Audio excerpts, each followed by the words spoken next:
안녕하세요. 사이다스쿨 청원함 입시연구소 김프로쌤입니다. 오늘은 대입수시 6장 카드 최종 마무리 어떡하지?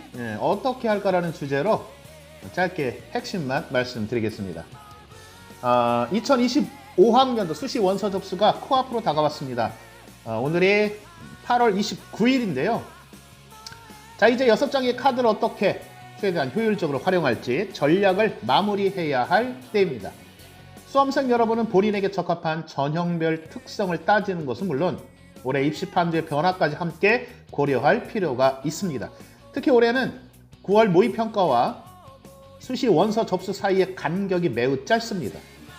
9월 9일부터 13일까지 진행되는 원서 접수는 9월 4일 치러지는 9월 모의평가 이후 불과 5일 만에 이루어지기 때문에 이 짧은 시간에 자신의 정시 합격선을 예측을 하고 수시 지원 전략을 합리적으로 효율적으로 조정하는 준비가 필수적입니다. 올해 입시의 주요 변수 중 하나는 의대 증원입니다. 1,500명에 달하는 인원이 순증된 영향으로 인해서 특히 비수도권 의대에서 합격선이 하락할 가능성이 매우 큽니다. 이에 따라 최상위권에서부터 내려오는 합격선 변동에 주목을 해야 하고요. 수시에서 상향 지원을 고려하는 경우가 많아질 것으로 보입니다. 그러나 최상위권 N수생들의 대거 합류로 상위권 의대의 합격선이 더욱 견고해질 수도 있다는 점, 이 점 염두에 두시기 바랍니다. 자, 재학생들은요, 특히 수능 최저 기준에 주의를 해야 합니다. 역대 최대 규모의 N수생 합류로 인해 등급 확보가 어려울 것으로 예상되기 때문입니다. 자연계열의 경우 중하위권의 사탐런 현상으로 과탐 1, 2등급 확보가 더 어려워질 수가 있고요.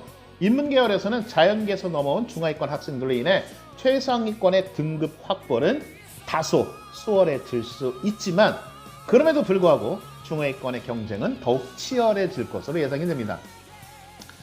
저와 같은 전문가들은요, 재학생들이 올해 수시에서 학종 중심의 상향 지원을 적극 고려해야 한다고 조언하고 싶습니다.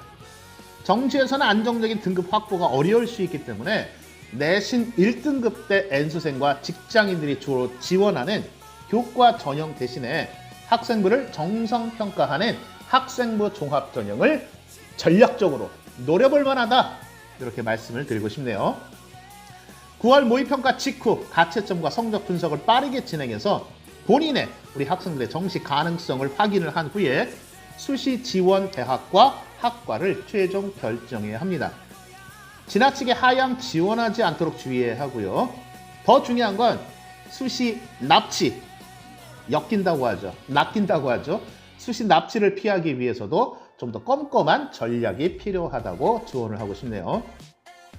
자, 올해 입시는 대형 변화가 한꺼번에 발생한 만큼 수험생들이 전략을 세우기 까다로운 해로 꼽힙니다.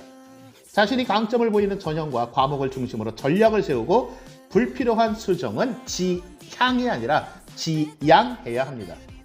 의대 증원과 사탐런 현상, 그리고 무전공 확대 등의 변수들은 올해 입시에서 중요한 역할을 할 것으로 생각이 되는데요. 특히 무전공, 자유전공 학부라고 하죠. 자전과 무전공의 경우에 입결 예측이 어려워지면서 수시 지원에 신중을 기해야 합니다. 대학별 내신 산출법과 수능 최저 기준을 고려하여 자신에게 유리한 전략을 세우는 것이 마땅히 당연히 중요하겠죠. 또한 논술 전형 같은 경우에는요, N수생들의 주요 카드로서 경쟁률이 상당히 높은 편입니다. 논술 출제 문항 유형을 미리 확인하고 수능 최저 기준을 충족할 수 있도록 대비하는 것이 필요하죠. 논술 전형은 최초 경쟁률과 실질 경쟁률 차이가 매우 크기 때문에 보다 더 전략적으로 접근하는 것이 매우 중요하다고 생각이 듭니다. 이러한 요소들을 종합적으로 고려하여 수험생 여러분들이 최적의 전략을 세울 수 있도록 이번 영상에서 말씀을 드렸는데요. 좀 더 구체적인 상담이 필요하다, 그런 분들은 저희 사이다스쿨 청원함 입시연구소 043-232-5551번으로 전화를 하셔서 상담을 요청하시면 될 것 같습니다. 끝까지 시청해주신 분들 감사드리고요. 성공적인 수시 원서 접수 효율적으로 합리적으로 준비하시기를 바랍니다. 지금까지 사이다스쿨 청어람 입시연구소의 김프로 쌤이었습니다. 이 영상이 좋았다면 구독, 좋아요, 알람 설정 부탁드립니다. 감사합니다.